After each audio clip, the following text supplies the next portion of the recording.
অর্থাৎ যারা এই দ্বীনের উপরে থাকবে, যারা কোরআনটাকে মানবে, যারা ওহীকে জানবে এবং ওহীর আলোকে দাওয়াতের মিশন অব্যাহত রাখবে, ওহীর আলোকে নিজেকে গঠন করবে, তাদের সাথে শত্রুতা করা হবে।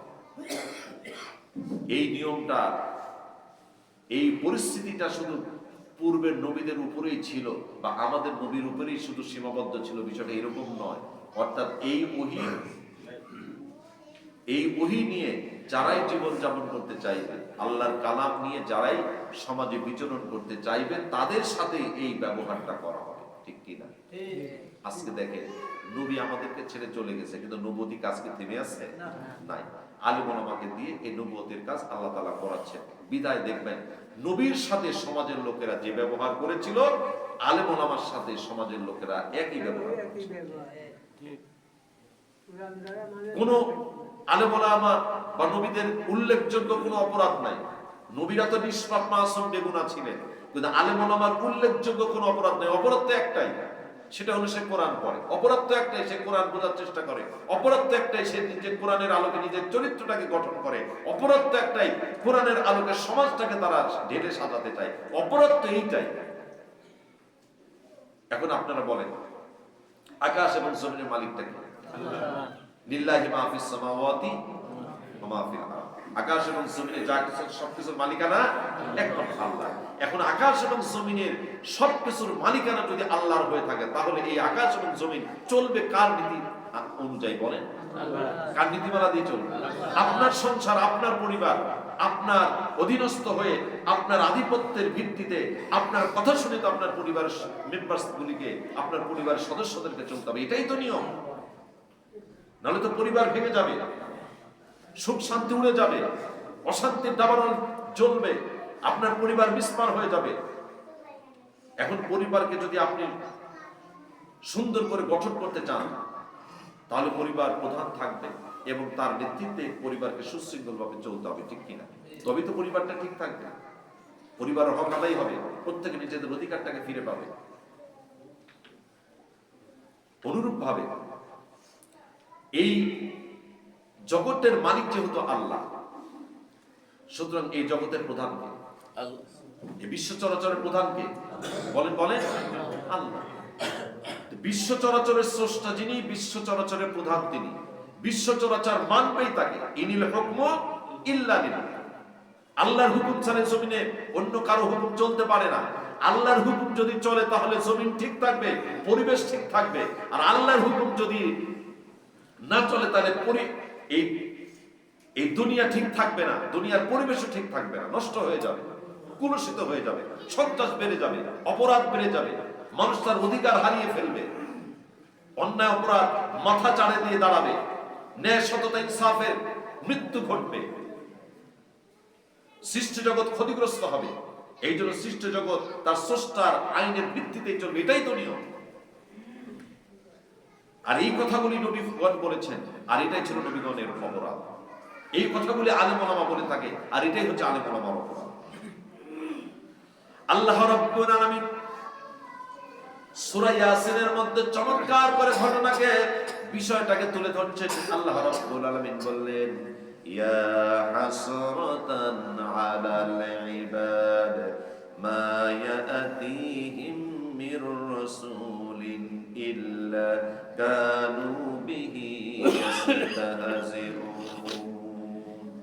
ইয়া হাসরাতান আলাল ইবাদ, আফসোস বান্দাদের উপরে।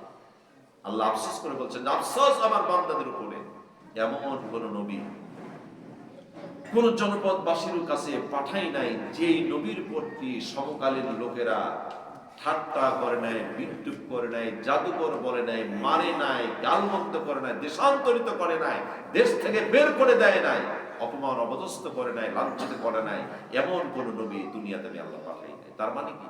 যাদেরকে পাঠিয়েছি তারাই আমার ওহী প্রচার করার কারণে, আমার পক্ষে কথা বলার কারণে আজকে লাঞ্ছিত হচ্ছে, অপমানিত হচ্ছে। আজকে আলেম ওলামা লাঞ্ছিত হয়েছে, ধিক্কৃত হয়েছে, ঘৃণিত হয়েছে কার পক্ষে কথা বলার জন্য? আল্লাহর পক্ষে। এখন আল্লাহর পক্ষে কথা বলার জন্য, দ্বীনের পক্ষে কথা বলার জন্য, ইসলামের পক্ষে কথা বলার জন্য যদি আমাদেরকে ধিক্কৃত হতেই হয়, তাহলে ধিক্কারের কারণে আমরা কি আল্লাহর কথা বলা বন্ধ করে দেব? না। আপনারা বলেন আল্লাহর পথে চলা কি আপনারা বন্ধ করে দেবেন? কে কি বললো সেই জন্য আমরা বসে থাকবো না, কারো কথার গুরুত্ব দেব না। আমরা শুধুমাত্র গুরুত্ব দেব আল্লাহর কথা। কার কথা বলেন? আল্লাহর কথা। ওহী নাযিল কয়েকদিন বন্ধ থাকে। সূরা আলাক এর প্রথম 5টা আয়াত কারিমা নাযিল হওয়ার পরে ওহী নাযিল কয়েকদিন বন্ধ আছে। যখন ওহী নাযিল বন্ধ আছে তখন মক্কার কাফেররা তাদের ভিতরে উদ্বিশ শুরু হয়ে গেছে। সমালোচনার পরিবেশটা সমালোচনা তুঙ্গে তৈরি হয়ে গেল। সমালোচনা চলছে তুঙ্গে, তুমুল ভাবে সমালোচনা চলছে বিশ্বনবীর উপর। তখন কুরাইশদের একটা মহিলা বলছে, আব্দ আলাইহি শাইতান, মুহাম্মদ সাল্লাল্লাহু আলাইহি ওয়াসাল্লামের উপরে যে শয়তানটা আসলো এবং কি কি সব শিখাইতো, ওই শয়তান এবার আসতে একটু বিলম্ব করতেছে। নাউজুবিল্লাহ। বাতন শব্দটা হচ্ছে বিলম্ব করা, দেরি করা। এবার শয়তান আসতে একটু দেরি করতেছে। এই জন্য মুহাম্মদ সাল্লাল্লাহু আলাইহি ওয়াসাল্লাম আমাদেরকে নতুন নতুন কোনো কথা আর বলতে পারতেছে। হযরত জিবরাইল আলাইহিস সালামকে এইভাবে শয়তান বলে আখ্যা দিল। রাসূলুল্লাহর কাছে জিন আসতো, শয়তান আসতো, এই বলে মক্কার মানুষগুলি প্রচার শুরু করে দিল। নাউজুবিল্লাহ। সে বলল তার রব তারে ভুলে গেছে। আল্লাহ রাব্বুল আলামিন সূরা দোহা নাযিল করলেন। কোন সূরা? সূরা দোহা। আল্লাহ রাব্বুল আলামিন বললেন, "আদ-দুহা ওয়াল-লাইলি ইযা সাজা মা ওয়াদ্দা'আকা রাব্বুকা ওয়া মা ক্বালা ওয়ালাল-আখিরাতু খায়রুল লাকা মিনাল উলা ওয়ালাসাওফা ইউ'তিকা রাব্বুকা ফাতারদা।" অদ্দোহা শপথ পূর্বাহ্নের, ওয়াল্লাইলি ইযা সাজা শপথ রাত্রির, যখন রাত্রিটা নিঝুম হয়, মা ওয়াদ্দাকা রাব্বুকা ওয়া মা ক্বালা, তোমার রব, তোমার প্রভু, তোমার স্রষ্টা, তোমার আল্লাহ তোমাকে ছেড়েও যান নাই এবং তিনি তোমাকে অপছন্দ করেন নাই, তোমার প্রতি বিরূপ হন নাই। ওয়ালাল-আখিরাতু খায়রুল লাকা মিনাল উলা, নবী আমার জেনে রাখো, তোমার বর্তমান জীবনের চাইতে, তোমার জীবনের বর্তমান সময়ের চাইতে তোমার পরবর্তী জীবনটা উত্তম এবং কল্যাণকর হবে। ওয়ালাসাওফা ইউ'তিকা রাব্বুকা ফাতারদা, আর সে সময় তোমার রব তোমাকে এত বেশি বেশি নিয়ামত দান করবেন যে নিয়ামতটা লাভ করার পরে তুমি তোমার রবের প্রতি অনেক খুশি হয়ে যাবে। সুবহানাল্লাহ। নবী কে কি বলল ওই কথাই তুমি কান দিও না, ওই কথাই তুমি কান দিও না। শপথ পূর্বাহ্নের, শপথ রজনীর যখন তা নিঝুম হয়, তোমার রব তোমাকে ছেড়ে যান নাই, তোমার প্রতি বিরূপ হন নাই, তোমার বর্তমান সময়ের চাইতে তোমার পরবর্তী সময়টা অত্যন্ত কল্যাণকর হবে। নবী আমার চিন্তা করো না, এত এত নিয়ামত আল্লাহ তোমাকে দেবেন, তুমি খুশি হয়ে যাবে। সুবহানাল্লাহ। এই আয়াতগুলি মনে হচ্ছে এখন নাযিল হচ্ছে। আপনি আজকের থেকে 5ই আগস্টের পূর্বে 15টা বছর আর বর্তমান সময়টাকে একটু চিন্তা করেন। 15.5 বছর ধরে আমাদের কাছে মনে হয়েছিল যে আমরা মার্কি জিন্দেগিতে আছি। না কথা বলে শান্তি আছে, না কাজ করে শান্তি আছে, না কথার স্বাধীনতা ছিল, না কর্মের স্বাধীনতা ছিল। যারা সত্যিকার অর্থের মুসলমান, যারা ইসলামী জীবনাচারে বিশ্বাসী, যারা ইসলামী তাহজিব তামাদ্দুনে বিশ্বাসী, যারা ইসলামী কৃষ্টি কালচারে বিশ্বাসী, যারা ইসলামী হুকুমতে বিশ্বাসী, এদের জন্য 15.5 বছর ছিল একটা গজব, একটা আযাবের, ঠিক না? বিগত সরকার যাত্রার প্যান্ডেল থেকে, যে সমস্ত যাত্রাতে যে সমস্ত যারা অভিনয় করে, স্বল্প ভূষণ স্বল্প ড্রেস পরে নিজেকে যেভাবে প্রেজেন্ট করে দর্শকদের সামনে, এতে করে দর্শকদের চরিত্র ভালো হয় না খারাপ হয়ে যায়? খারাপ হয়ে যায়। একজনও দেখেছেন, কোথাও দেখেছেন 15.5 বছর ধরে দেখেছেন যারা যুব সমাজের, মানব সমাজের চরিত্রটাকে নষ্ট করে দিচ্ছে, মানুষকে মনুষ্যত্বের কাতার থেকে পশুত্বের কাতারের দিকে নিয়ে যাচ্ছে, মানুষকে জান্নাতের দিক থেকে জাহান্নামের দিকে নিয়ে যাচ্ছে। এরা যে একটা অমানবিক কাজ করে যাচ্ছে, মানুষের ঈমান ধ্বংস করে দিচ্ছে, আমল ধ্বংস করে দিচ্ছে, মানুষের ইসলামী কৃষ্টি কালচারটাকে ধ্বংস করে দিচ্ছে। যারা মানুষের চরিত্র নিয়ে খেলা করছে, মানুষকে জান্নাত মুখী থেকে জাহান্নামের দিকে নিয়ে যাচ্ছে, এই যাত্রার মঞ্চ থেকে এই সমস্ত চরিত্রহীন নায়ক নায়িকা, অভিনেতা অভিনেত্রী, তাদেরকে ধরেছে, অপরাধী সাব্যস্ত করেছে, ধরেছে, অ্যারেস্ট করেছে, বিচার করেছে। এরকম দেখছেন? না। বলে দেখছেন? দেখেন। কিন্তু চরিত্র সৃষ্টির মূল উপাদান আল্লাহর কোরআন থেকে কথা বলেছে। মন্দকে ভালো করতে চেয়েছে, বেনামাজিকে নামাজি করতে চেয়েছে, মিথ্যাবাদীকে সত্যবাদী করতে চেয়েছে, খেয়ানতদারকে আমানতদার বানাতে চেয়েছে, চোর ডাকাতদেরকে চরিত্রবান ভালো মানুষে রূপান্তরিত করতে চেয়েছে। কোরআন দিয়ে, হাদিস দিয়ে মানুষের চরিত্র গঠন করে সমাজটাকে একটা সৌন্দর্য সৌধ নির্মাণ করতে চেয়েছে। এরকম চেষ্টা যারা করেছে, এই সমস্ত আলেম ওলামাদেরকে মাহফিল থেকে ধরে নিয়ে অ্যারেস্ট করে তাদেরকে জেল দিয়েছে, জরিমানা করেছে, তাদেরকে মামলাগুলি ডিপ ফ্রিজে পাঠায় দিয়ে তাদেরকে বিনা বিচারে জেলখানার মধ্যে কষ্ট করে একটা জীবনের মুখোমুখি করে দিয়েছে। এরকম ঘটনা বিগত 15.5 বছর আমরা দেখেছি কিনা? মন্দির থেকে একটা পুরোহিত, তাকে অ্যারেস্ট করা হয়নি, আমরা বলছি না অ্যারেস্ট করে, কিন্তু সেখানে দেবদেবী মানুষকে আল্লাহ সামনে সেজদা না করে দেবদেবীর সামনে মানুষকে সেজদা করার জন্য তারা তাদের দিন প্রচার করে। পৃথিবীতে সবচেয়ে বড় গুনাহ হচ্ছে শিরকের গুনাহ, এর চাইতে বড় গুনাহ। আপনি যত বড় গুনাহ করেন না কেন, আল্লাহ তাআলা আপনাকে ক্ষমার নিশ্চয়তা দিয়েছেন। হাদিস, বিশ্বনবী বলেছেন, মানুষ যদি একটা গুনাহ না করে, শিরকের গুনাহ যদি মানুষ না করে, এই মানুষের জীবনে ছোট বড় যত গুনাহই থাক না কেন, এই মানুষটা যদি মুমিন হয় আর তার জীবনে তার আমলনামাতে যদি শিরকের পাপ না থেকে থাকে, এই লোকটা যদি দুনিয়া সমপরিমাণ গুনাহ করে থাকে, কিয়ামতের ময়দানে এই লোকটাকে মাফ করে দেওয়ার জন্য আল্লাহ দুনিয়া সমপরিমাণ মাগফিরাত দিয়ে বান্দার সাথে আল্লাহ সাক্ষাৎ করবেন। সুবহানাল্লাহ। একটা গুনাহ খুবই কালো করুন, সেটা হচ্ছে শিরকের গুনাহ। এটা হচ্ছে সবচেয়ে বড় গুনাহ। আজকে মন্দিরের শির চর্চা হচ্ছে, শির চর্চা হচ্ছে। সেজদা করবো কাকে? সেখানে সেজদা করা হয় কাকে? মূর্তিকে। চাইবো কার কাছে? সেখানে চাওয়া হয় কার কাছে? মূর্তির কাছে। সেই মূর্তি, যে মূর্তিটাকে একটু আগে সে নিজে হাতে তৈরি করেছে, যে নিজে হাতে মূর্তিটাকে তৈরি করলো, আবার সেই মূর্তির কাছে গিয়ে সে উপাসনা করে। আবার কিছু সময় পরে ওই মূর্তির ঘাড়ে ধাক্কা মেরে, পাছায় লাথি মেরে আবার ওইটাকে নদীতে ফেলে দেবে। কি ধর্ম! আজীব একটা ধর্ম। ধর্মের নিন্দা করছি না, কিন্তু এই কাজগুলি অবৈজ্ঞানিক। এটা বিজ্ঞান দ্বারা প্রমাণিত না, এটা বিশেষ জ্ঞান দ্বারা প্রমাণিত না, এটা সেন্স এটাকে বলে না যে আমি যেটাকে মাটি দিয়ে তৈরি করলাম, হাত আছে, পা আছে, কিন্তু হাত ধরতেও জানে না, পা চলতেও জানে না, মুখ আছে কিন্তু কথা বলতে পারে না, জিহ্বা আছে, একটা 1.5 হাত বের হয়ে আছে। সামনে যত খাবার দেওয়া হোক না কেন, ওই খাবার যদি কুত্তার বিড়াল খেয়ে যায়, এতগুলি হাতের একটা হাতে একটা কুত্তা বিড়ালকে খেদাতে পারবে না। মাছি এসে যদি 1.5 হাত জিহ্বার উপরে বসে যদি কিছু ত্যাগ করে, এতগুলি হাতের এতগুলি আঙ্গুল, একটা আঙ্গুল একটা মাছিকেও তাড়াতে পারবে না। একটা অথর্ব খোদা, যে নড়তে পারে না, চড়তে পারে না, বলতে পারে না, চলতে পারে না, এইটার কাছে গিয়ে বলে যে আমার ভাগ্যটারে ভালো করে দেন, আমার একটা চাকরির ব্যবস্থা করেন, আমার একটু খাবারের ব্যবস্থা করেন, আমার জীবনটা একটু সুন্দর করে দেন। এই পাগল না কি? এই পাগল বললো তো পাগলের অপমান করা, ঠিক না? আশ্চর্য একটা ধর্ম। এরে যদি পাগল বলেন তাও তো পাগলকে অপমান করা। বিগত সরকার বেশি কিছু করে নাই, রাস্তার মোড়ে মোড়ে কিছু মূর্তি বানাইছে। এটা কি ভালো কাজ? রাষ্ট্রের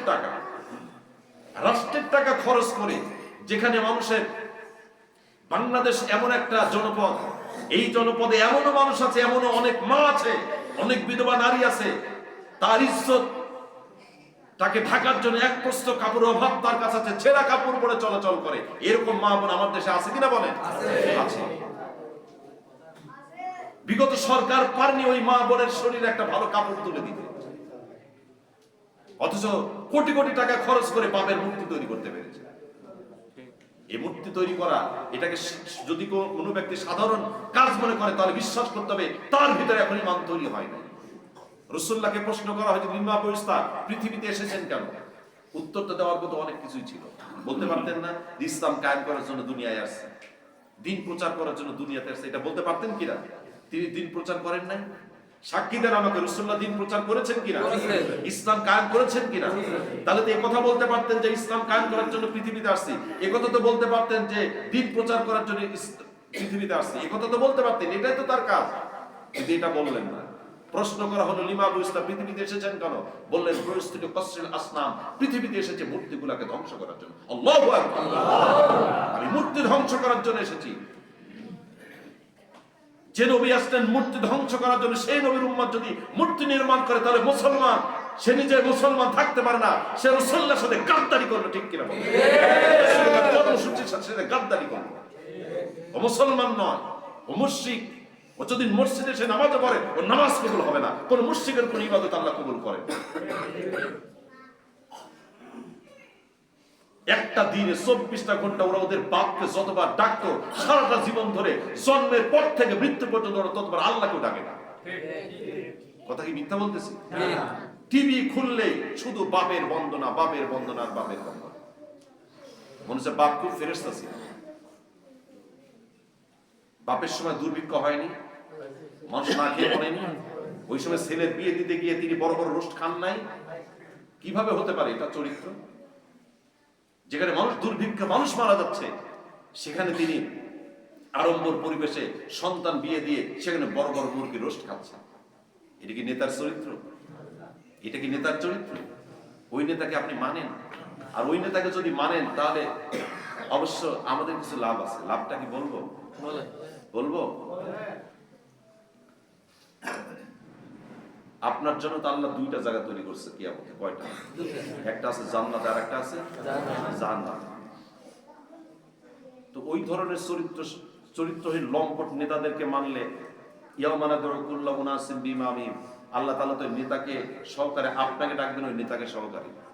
নেতা যেখানে যাবে আপনি তো ওখানেই যাবেন। এটাই তো নিয়ম, এটাই নিয়ম। নেতা যেখানে যাবে আপনি ওখানে যেতে হবে।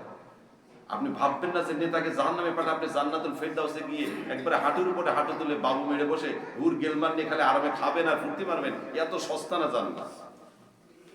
জান্নাত এত সস্তা জিনিস না। যদি আপনি জাহান্নামে যান তাহলে আপনার যে জায়গা বরাদ্দ জান্নাত খালি হয়ে থাকলো না? ওটা কি খালি থাকবে? আল্লাহকে যারা মানবে আল্লাহ তাদের মধ্যে জান্নাত বন্টন করে দিবেন। আপনার যে হুর দেওয়া হুর আপনার জন্য বরাদ্দ ছিল না? আপনি কি ভাবছেন ওইগুলো আপনার জন্য আবার পড়ে থাকবে, আফসোস করবে, হায় হায় হায় আমার স্বামী গেল কই, এটারে এর জন্য আর আমি কতকাল বিধবা অপেক্ষা করবো? তাই ভাবছেন? অত সস্তা না। আপনার জন্য একটা হুর অপেক্ষা করবে না, ওইগুলিকে আল্লাহ অন্যের সাথে বিয়ে দিয়ে দিবে। আলহামদুলিল্লাহ বলেন। তাহলে যে নিজের পাওনাটাও পেল, অতিরিক্ত আরেকটাও পাইল, তাহলে তার লস না তার লাভ? এই লাভের মধ্যে এইটুকু। এবার লস কার লাভ কার অঙ্ক কষে চিন্তা করে। দিনী ভাইয়ের আমার, মূর্তির সাথে ইসলামের কোন সম্পর্ক নাই, মূর্তির সাথে মুসলমানের কোন সম্পর্ক নাই, মূর্তির সাথে মুমিনের কোন সম্পর্ক নাই, মূর্তির সাথে আল্লাহ এবং তার রাসূলের কোন সম্পর্ক নাই। সেটা বোঝা গেছে?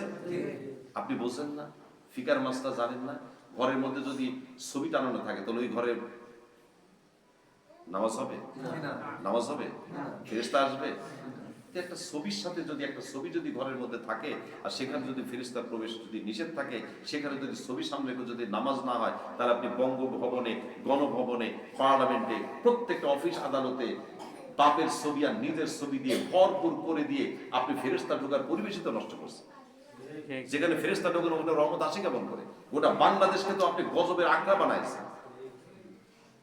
গোটা বাংলাদেশকে একটি গজবের একটা কারখানা বানাই দিয়েছে। গোটা বাংলাদেশকে হাবিয়া দোসক বানায় ফেলেছে। আল্লাহ তাআলা সেখান থেকে আমাদের উদ্ধার করেছেন কিনা? ওই কথাটাই সূরা দোহা আমি যখন পড়ি তখন আমার কাছে মনে হচ্ছে যে সূরা দোহা মনে এখনই নাযিল হলো। আল্লাহ তাআলা ওই কথাই বলছেন যে ও নবী, তোমার পূর্বের জীবনের চাইতে তোমার পরবর্তী জীবন অত্যন্ত সুন্দর হবে, উত্তম হবে। তা আমাদের পূর্বের জীবনের চাইতে আগামীর জীবনটা আল্লাহ সুন্দর করে দিক করুন আমিন। আমিন। এবং এত এত বেশি নিয়ামত আল্লাহ তোমাকে দান করবেন, তুমি খুশি হয়ে যাবে। আপনি কোরআনটাকে ধারণ করেন, কোরআনটাকে নিয়ে চলেন, কোরআনটাকে নিয়ে আপনি চরিত্র গঠন করেন, কোরআন পড়েন, কোরআন বোঝেন, কোরআন নিয়ে আপনার ব্যক্তি, পরিবার, সমাজ এবং রাষ্ট্র গঠনের জন্য আপনি পরিকল্পনা গ্রহণ করেন, বিশ্বাস করেন, আপনার আগামী জীবনকে আল্লাহ তাআলা অত্যন্ত বরকতময় করে দেবেন। সুবহানাল্লাহ। সুবহানাল্লাহ। মানুষকে হওয়া উচিত কোরআন কেন্দ্রিক, দিন কেন্দ্রিক, ইসলাম কেন্দ্রিক, আল্লাহ কেন্দ্রিক, রসুল কেন্দ্রিক। এটা মানুষের হওয়া উচিত। ফাইনা তাযহাবুন, চলছেন কোথায়, যাচ্ছেন কোথায় আপনার? আপনি কি আপনার যে পাপাচারের দিকে আপনি যাচ্ছেন, আপনি কি নিশ্চয়তা দিতে পারেন যে আপনি তওবা করার সুযোগ পাবেন? বলেন পাবেন? না। আল্লাহ আপনাকে মাফ করবে, এই সুযোগ আপনি পাবেন, এই নিশ্চয়তাকে আপনি দিতে পারেন? বলেন দিতে পারেন? না। মনে রাখবেন, আপনার ঈমান যদি ইখলাস পূর্ণ না হয়, আপনার নামাজ আপনার কাজে আসবে না, আপনার রোজা আপনার কাজে আসবে না। কিয়ামতের মাঠে বহু নামাজি, বহু হাজি, বহু আবেদ কিয়ামতের মাঠে জাহান্নামে যাবে। কারণ কি জানেন? নামাজ পড়তে কিন্তু ঈমানে গর্ব ছিল, ঈমানে শিরক ছিল, ঈমানে শিরক ছিল। কি ছিল? শিরক ছিল। ঈমানের মধ্যে নিফাক ছিল, ঈমানের মধ্যে ফুসুকিয়াত ছিল। এই জন্য জাহান্নামে যেতে হবে। এই জন্য ঈমানটাকে আগে পরিশুদ্ধ করেন। আল্লাহ তাআলা আমাদেরকে কবুল করেন, আমিন। এখান থেকে যেখানে আজকে শেষ করলাম, এখান থেকে আগামী জুম্মাতে আবার